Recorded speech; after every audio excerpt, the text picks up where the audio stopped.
Hello, welcome to another episode of the Unsecurity podcast. I'm your host, Brad, and I'm here with co-host Megan Larkins. Megan, how are you doing? Good. How are you doing today, Brad?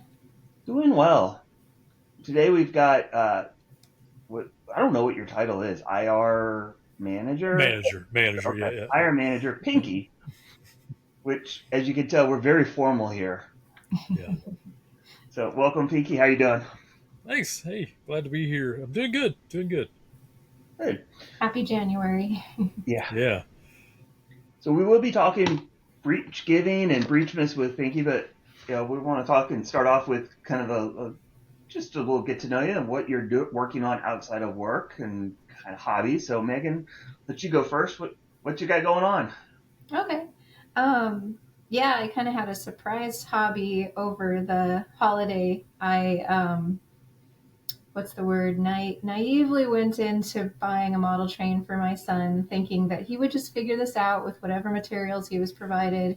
He's got Legos, he can do that, surely. And, the grandparents got him a few buildings. So he had some stuff besides just a train to mess with. But no, he's immediately like, yeah, I need to build mountains and tunnels and all this stuff. And unless you're going to go buy hundreds of dollars worth of stuff, and then it doesn't connect anyway, it doesn't work. So you really have to like build yourself a train table. That it was a fair investment of time over the holiday break because we had to like watch the video that told us how to do this, gave us the supply list of things to purchase, go over to the hardware store and buy a 4 foot by 8 foot piece of 1 inch insulation foam and figure out how to get it into the car and then slowly cut it down into the form of tunnels and mountains. And we made some pretty darn good progress. I'm really proud of us. It's going to be a work in progress for a while. We kind of took a break the last few days. I think plastering was a little bit of a discouraging factor for my son. He's 11. It just dried too fast once it wasn't liquid anymore. But I think we're figuring that out. But yeah, he's anxious to get painting and putting things together. But so he learned it's going to take him longer.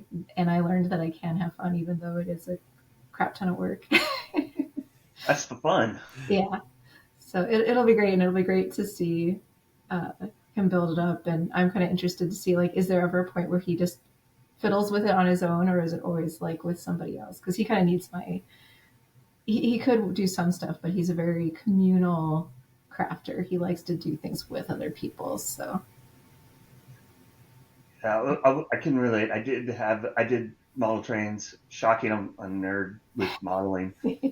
Where I was actually crawled under and had the middle open because it was so big. There was wow. 4 by 8 sheets of plywood with an opening in the middle to be able to get to it. So yeah, it can get really bad. I We mean, started smaller scale for the first one, at least. oh yeah, no, that was not an initial. That was a long time going. So, That sounds uh, sweet. how about you, Pinky? What are you working on? What do you do for fun? Yeah.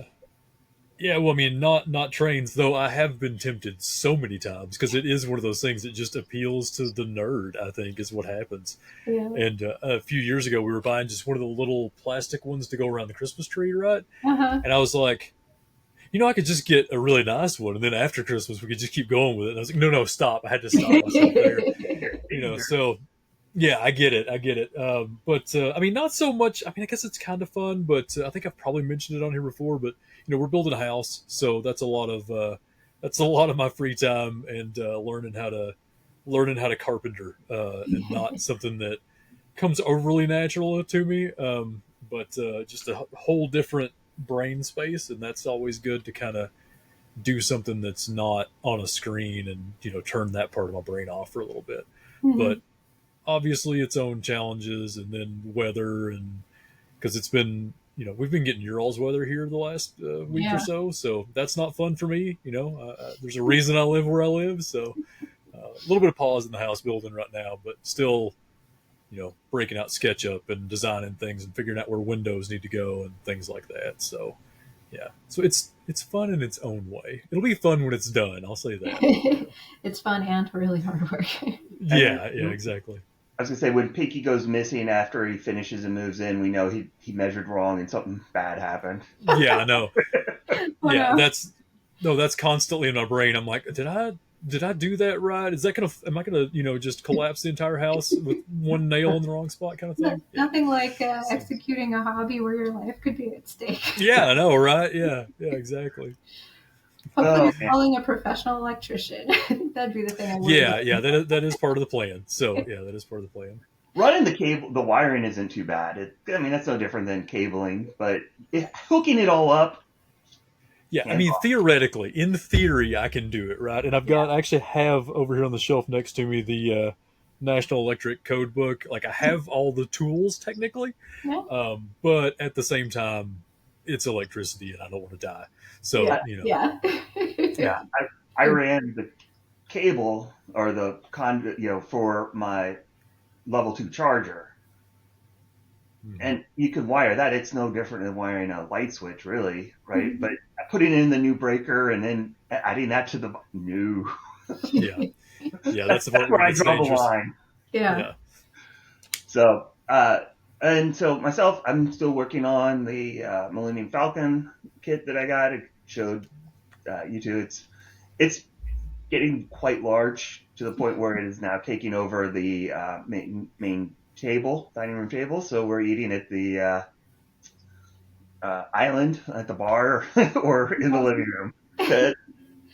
And I'm like 24 of 100 packs done. So it's going to get interesting here shortly. You said the end product is 2 foot by 2 foot. Is that right? Yep, 2 feet by 3 foot by 8 inches tall. Yeah. That'll be so cool. So it's keeping me out of trouble. So all right, well let's get to what people really wanted to hear. War stories with Pinky. I mean, those are always the fun things that people like to hear about. So how was we laugh, but the attackers typically do seem to target the holidays because people are out of the office, they're distracted. So how was breach giving and breachmas this year? Yeah, so a little uncharacteristic this year. It's actually quiet for both of them.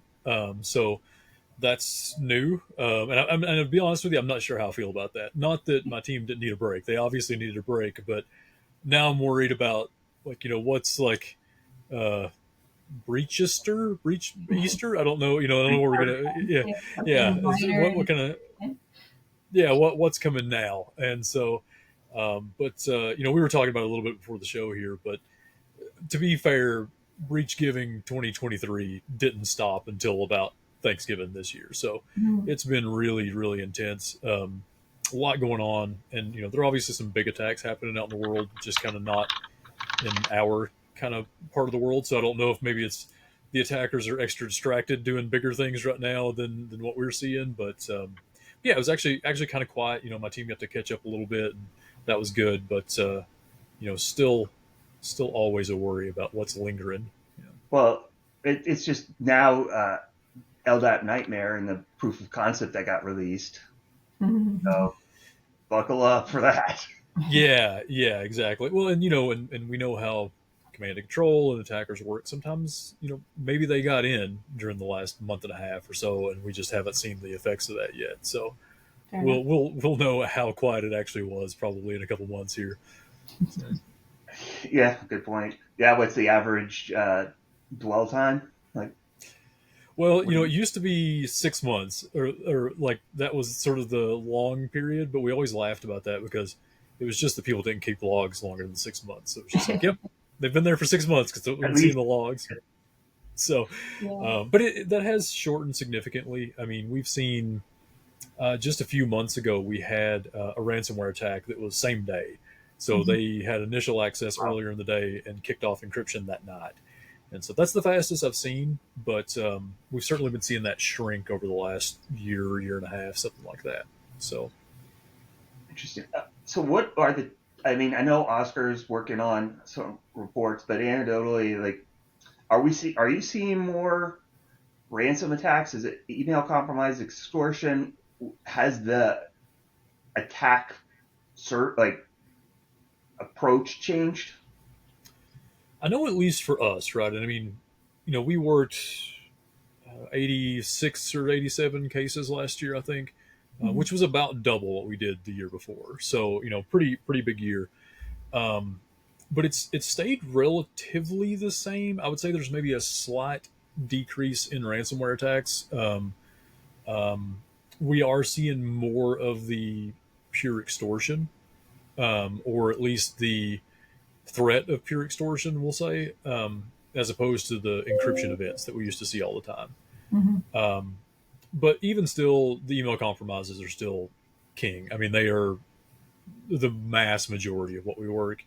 I would say any decrease in like internal, because we'll group those ransomware type attacks as internal compromise, right? So we've any decrease in internal compromise has been like 2 to 5 cases over the course of a year, less than we did, last year or something like that. So it's not a huge decrease, but definitely seeing tons of email, mostly the evil Jinx attacks, the evil proxy style attacks, and those are the multi-factor bypass attacks essentially. So a lot of that going on right now. Really effective. So, Are go ahead. there have you noticed that there's any change in the like types of individuals being targeted through those emails, like management level, staff level, finance? I know all of those get targeted. I don't know if you guys see more of one type of group being targeted than another, or any change in that. I would say, and again, anecdotal, right? I'd have to Yeah. go back and dig through our data, but it does feel like there were a lot more executive level folks that were targeted in the last year or so than we used to see. We used to see that more, farther down the org chart stuff. But again, it was always very often anyway. It was accounting, marketing, Right. folks that are kind of out there and dealing with a lot of different organizations. So they tend to be I don't want to say easier target, but just a more available target. Yeah. But yeah, we saw a lot more targeted stuff this year, and that's been, and like I said, with those evil Jinx attacks, when those are targeted, they're so effective because it looks like a normal email. It's just really Yeah. hard for folks to tell what's going on there. So for those that may not know the difference, what's the difference between the evil proxy and evil Jinx? They're roughly the same. I mean, it's just the back end technology essentially, but um, it's all in how the multi-factor token is captured. And so, have you all talked about it on here recently? I'm not sure. No. Okay, yeah. So That's why I just asked. yeah. I was gonna say, yeah. I can give you a little rundown.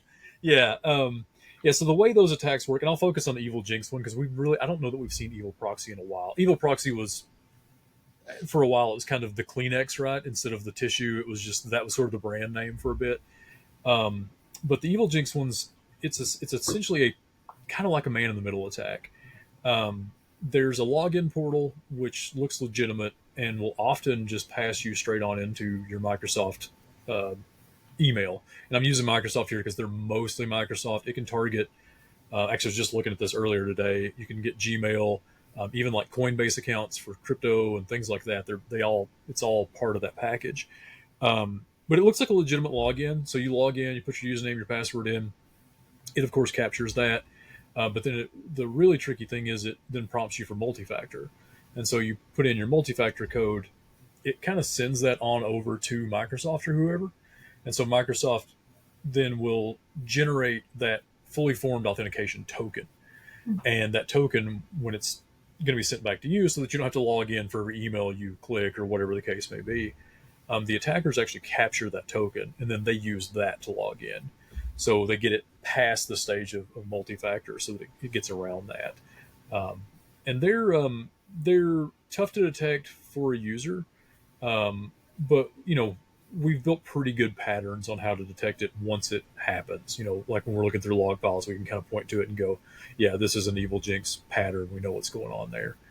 Which, if Microsoft, if you guys are listening, I'm happy to share those methods so that you can put some alerting in and slow that down as opposed to just let us find it when it's done.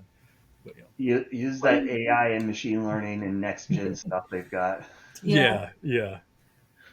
So if it's hard to detect for the user, when are the companies usually identifying that they've been the victim of attack from that kind of evil Jinx? Unfortunately, it's one of two things. What the less destructive is when you see that maybe your email accounts have been shut down and aren't allowed to send because they just blasted out 1,000 emails to your clients or whoever, trying to attack them as well.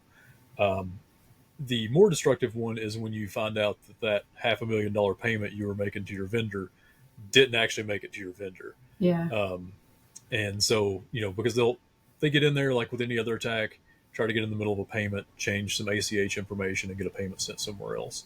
And we've seen some really large payments get diverted that way. They've had kind of a big year, which maybe what they're doing now. Maybe they're taking a vacation right now and spending their ill-gotten gains. So, well, and then that goes to why we've been preaching like deny by default for devices, right? Get in there, only approve devices, or if there's a new one, it needs to be approved. You can't just connect, and you need to be watching for new devices attaching to your tenant. Yeah. I actually just had a fun conversation with some folks on your all's side of the house. I was talking to the assessors earlier, and we were kind of going over the internal and external controls and talking about those a little bit. And I don't know how many times I said default deny. They had to just walk away like with that just imprinted on their brain, because I was like, no, default deny, like that's what you need to assume here. So Yeah. But yeah, it's super important for devices. That's one of the best ways to prevent this is don't allow things to log into your infrastructure that's not owned by you, or has some way of being authenticated that it's legitimately from your organization. I mean, what's crazy to me, Pink, is you and I have known each other since before either of us had gray hair, and we've been saying the same thing. Yeah, I know, right? It hasn't changed. Like that's been what we've been talking about for 12 years, 13, 14 years, something like that. Yeah, I was legitimately was using an example from a project you and I worked on, 14 years ago, in that discussion today, saying like we were trying to get to this point, Right. So yeah, it's the same thing. It's just, it's difficult. I mean, we want to get into the CISSP world and talk about that with the CIA triad and stuff like that, right? That accessibility is important, or access is important. And so you got to balance that. But, there are plenty of things you can do at this point that don't really hinder that very much, but also do hinder it for the attackers. So conditional access policies, that kind of thing is really big. Yeah. At VC, so that custom wrote a script for their tenant that if it detected a new device or was it the impossible login, it immediately triggered and disabled the account and killed all sessions. It's great. Yeah, I love to see that. The only tricky thing I've seen there, because we used to rely on that a lot. We would just pop in, do you see any possible travel, that kind of thing. Is just the wide availability of VPNs, and so it's they're in every major city. Perfect, right? No, absolutely no. I'm not. Definitely turn that on. That's a great way to handle it. It's been a little, and that's made it trickier on us as investigators too. Is we may see a user that normally logs in from Minneapolis, but then what looks like an attack came from Milwaukee or something like that, right? And so there's not that big of a difference there. It's probably not going to flag that, and it's because they hit a VPN node over there somewhere. And so, yeah, just tricky stuff out there. But yeah, you should definitely turn those things on, because we certainly still see plenty of those from places that, it'll be from the Netherlands and they normally log in from Minnesota, kind of thing. So, yeah, Uzbekistan instead of Kentucky. Yeah, I actually think we did see in Uzbekistan recently. Hadn't seen too many of those. I think we did see one in a recent case. They don't always cover their tracks. They can be easy to detect. Yeah, and that's one of the ways we detect it too. Is so you'll see a lot of times that initial login come from somewhere very far away, unless the attackers are just being really, really tricky. And honestly, it's a numbers game for them, right? They may have blasted out 5,000 of those emails. If they get 10 people to actually go through with it, then they're having a good day. So they're not too worried about it. And they will get 10. Also depends on the level of the threat group that you're dealing with, right? Is it a script kiddie, or is it actually one of these APTs? Yeah, I mean, just like we spent years talking about ransomware as a service, I mean, the email things like Evil Proxy, Evil Jinx, those are often as a service. I guess it's like BEC as a service. I'm not even phishing as a service. Yeah, that's probably a real term. If it's not, I just made it up. But yeah, I'm pretty sure it is. But yeah, that's what we see. And so you'll get a bunch of people who are just, they paid their fee to do it and they don't really know what they're doing. But then you'll also see some really advanced groups, and they that's usually the more intense attacks we see, the ones that are not just trying to get a little bit of money from an email. Then they may progress into, more ransomware extortion type attacks, that kind of thing. We keep saying things, the LDAP nightmare does look pretty gnarly from what I've read about it. LDAP nightmare is a remote code for Windows servers, all servers, so domain controllers, and they can do RPC packets to the LDAP service and then crash unpatched servers and execute arbitrary code within the LDAP services context. So that's not good. No. No, it is not. I mean, again, default deny, right? I mean, make sure these things aren't directly on the internet, for one thing. But I know LDAP a lot of times is being passed through for various reasons and things like that. Mm-hmm. So, very obviously get patched up, because these have been patched as far as I can tell. That's what I was just looking. Yeah, Microsoft did release a patch for it, but I mean, we all know how people patch on a timely basis. Yes. And how many? This only got released Well, I don't know when the patch was released, but the proof of concept was released 6 days ago. Okay. Yeah, it looks like it got patched in the December patch Tuesday. Okay. So, about a month. But again, we had the holidays, right? How many people I know you and I, I'm sure Megan, you too. There's a freeze on changes over the holidays. That's true, right? So definitely a freeze. And, you think about it too, most places, I don't say most places, but a lot of places have a 1 month delay on server patching. Mm-hmm. And so very decent chance folks aren't patched yet on that, but I would bump that one up the list. That kind of falls under emergency patch guidance. I mean, it's a 0-click exploit. That's not good. No, right. That should have been exactly making some exceptions to those 30-day waits. Yeah. So definitely. If you are curious, if you're out there, it was Safe Breach Labs is who released the proof of concept. I'm glad they did wait till after, at least a decent amount of time after it was patched. But they do have a tool that you can run to see if you want to test the resiliency of your infrastructure, your network. But DNS queries, again, that's really what we keep talking about it, and people aren't grabbing that stuff. And this is why you want to be, who should be able to make DNS queries outside of your organization, your DNS server, deny by default. Yep. Yeah, DNS is one of those that, I mean, it's used for so many things, right? We see it used in C2 beacons, generally outbound from your network is what you're going to see there.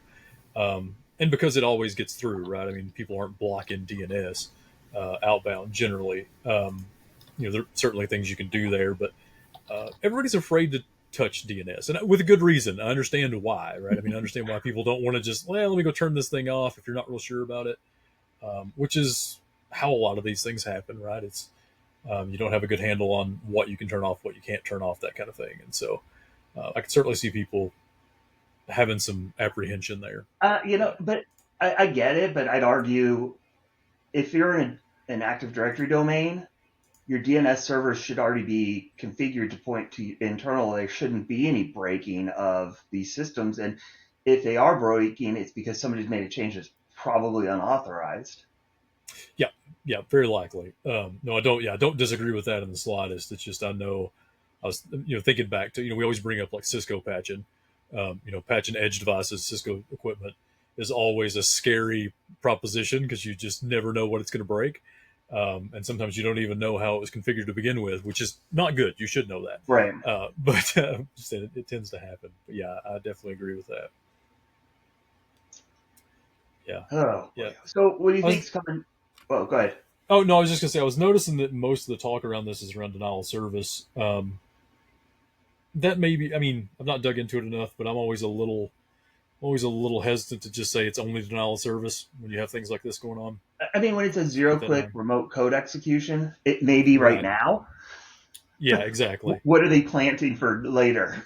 Yeah, what are they going to chain? What other exploits are going to get chained with it, and different things like that too. Or yeah, exactly. What are they leaving behind for later? But yeah, I think you were about to ask something else there.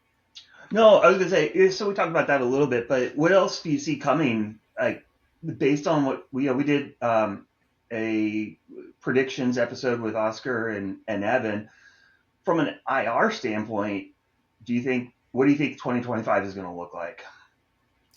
Yeah, I think it's going to be. I think it's going to be interesting because I do think we're seeing more of a move away from, like we mentioned earlier, more away from the traditional encryption event, internal compromise. Ransom, like true ransomware, right? They encrypt all your files. You got to pay to get the key or restore from backup, that kind of thing.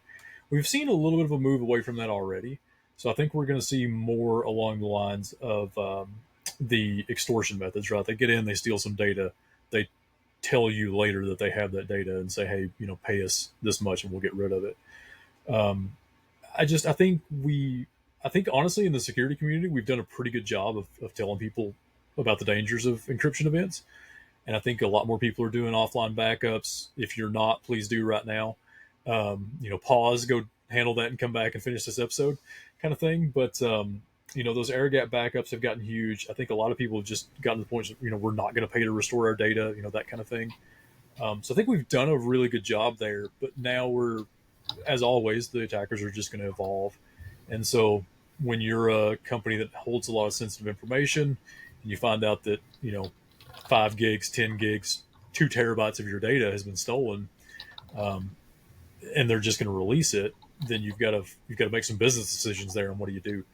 And that's generally a little harder to track down unless you're doing a really good job of monitoring and knowing everything that's going on in your network. I was gonna say, I like how you assume they actually know what was taken.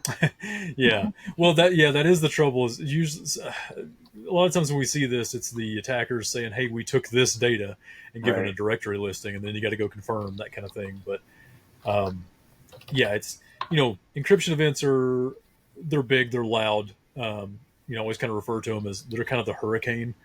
It's a big, widespread event.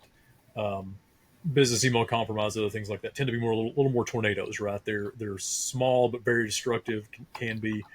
I kind of look at the extortion event somewhere in between.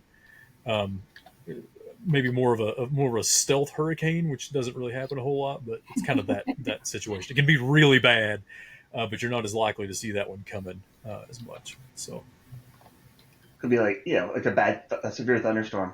Could be nothing. Could be lights out, no power. yeah, There you go.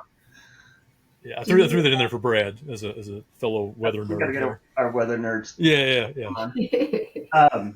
What was that, Megan? I think Megan was getting ready to ask Yeah, I something. would say for extortion, do any of our clients or any of our clients pick up on these things happening due to an increase in outbound activity? Or because I would assume that would be one thing you could monitor for, as long as the attackers are trying to take a huge amount of data fairly quickly. If they're playing the low and slow game, you're not going to detect it because it's going to be creeping out of your network too slow to identify it any different than normal traffic. But Yeah, it's I've not seen a lot of folks detect it from network anomalies. Mhm.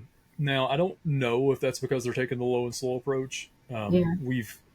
We've really not worked a lot of these cases. A lot of this I'm hearing about from other Okay. folks, and kind of things like that. So I don't have a ton of good details yet on it. It's kind of why I think it's coming. Like, I'm just Yeah. hearing the rumblings, and I think this is the year where we see more of it. Mhm. Obviously, that's a good thing, right? You need to monitor for network anomalies and look for big bumps in data. Um, One of the things that concerns me a little bit is if we see that technique combined with some of the stuff we saw over the last few years, like R clone and some of the like trickle upload things, kind of like you mentioned, the low and slow. Yeah. Because those were really, really slow. You put one of those little applications out there, tell it to sync to Mega Drive or OneDrive or whatever, and it just sits there and does it in the background really, really slowly. And so those aren't going to trigger as probably ever, honestly. Mhm. Like, I mean, you might see it in like a 30-day network log or something like that. Why did we send out an extra 20 terabytes last month that we don't normally send, but they're not going to hit those like trigger points in like daily traffic a lot of times. So it is tough. It's one of the reasons I'm a little concerned about this being the evolution, because they're much more difficult to detect than like ransomware encryption is. Mm-hmm. So, Yeah, and you nailed it in the OneDrive. You can't just like block certain things. They're using legitimate services.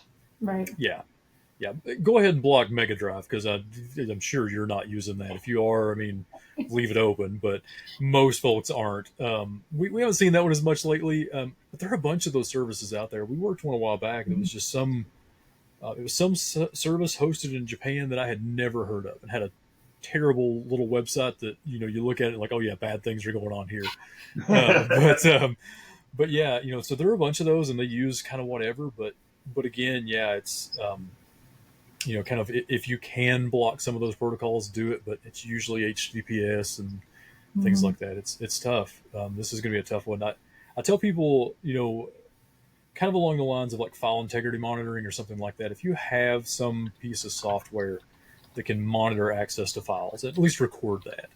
Mm-hmm. That's really helpful for a forensic analyst to go back and say, oh, we can see that Brad's account accessed 20 terabytes of accounting files. He shouldn't be doing that. And so then you can kind of look at it and say, well, maybe that was an attacker, that kind of thing. That's just my new role here. It's just your new role. Yeah. I'm moving into that now. Last question that I want to make sure we talked about is, talking about the drop, I guess, in ransomware versus the uptick in more of the extortion. Do you think that the government takedowns of those groups over the last year, is this a direct result of that, do you think? I do think it's certainly helped. I really do. I don't know. I would love to see some data on like exactly when some of these things, the kind of the spigot turned off a little bit. Mm-hmm. But I do think it's been big. We saw Emotet go down briefly. They came right back, but it at least slowed folks down. But the tactics changed.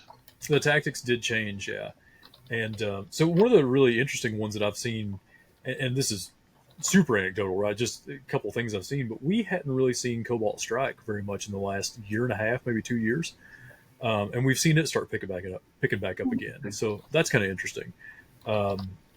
We saw so much of the AnyDesk and Screen Connect and all of that stuff being used. And I think, again, people have caught on to that, and attackers know that we've caught on to it and that kind of thing.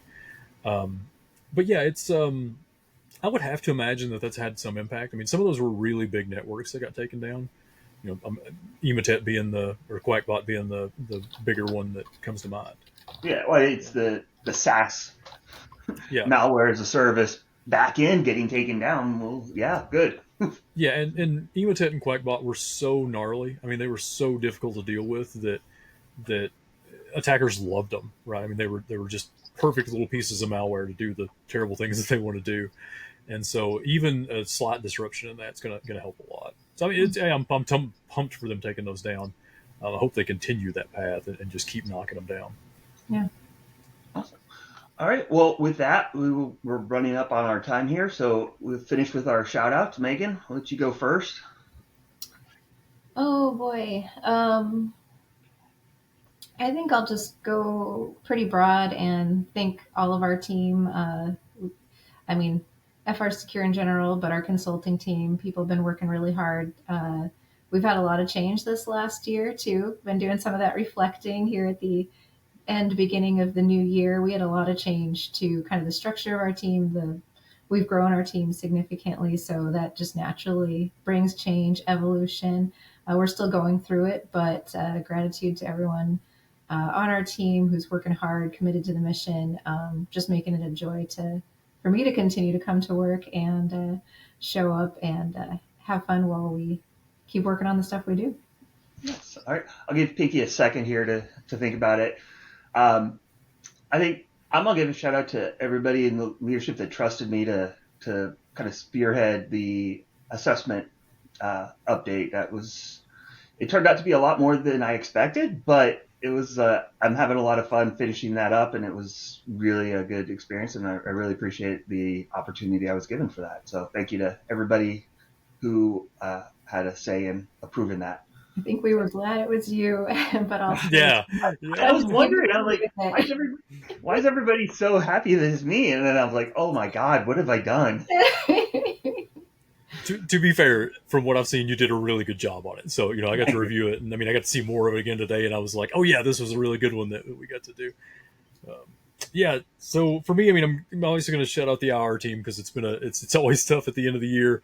But I did want to give an extra special shout out to the PM team here because they kept us in line and got us across the finish line, and we absolutely could not have done it without them. So we very much need adult supervision, and I know that's supposed to be me, but I'm not sure it is. So I appreciate them stepping in and helping out. Yeah, I don't know which is worse, them having to manage you guys or them having to manage me. Yeah. We'll take a poll on that one. Yeah. No, we don't need to. All right. Well, with that, thank you, everybody. Megan, what do we have coming up? Well, I think we've got a little bit of a mystery. We have some ideas for our next episode, but we do have to kind of confirm timing on some things. So I won't fully commit to what is going to be our next episode yet. But I will shout out, send feedback, comments to our email at unsecurity@FRSecure.com, and also highlight that registration has recently begun for our first ever female conference led by FRSecure called Heroic Hacks. One of our awesome sales managers, Tanya, has put this together, been the brainchild. She's been working really hard on it, bringing together Connie Hibber, Director of Technology Governance at Great Clips. She's an awesome individual. I got the chance to meet her and work with her in the past, so I'm really excited for her to come and do our keynote, as well as myself and other members of our FRSecure women team will be presenting. So definitely, I'm sure we'll get the link in the notes there and check that out. It's coming up on February 27th, I believe, and looks to be a pretty awesome event. Plenty of time to plan for and register. So yep, look forward to that. All right. With that, we will talk to everyone next time. Thank you. Awesome. Thank you, Pinky. Bye, everybody.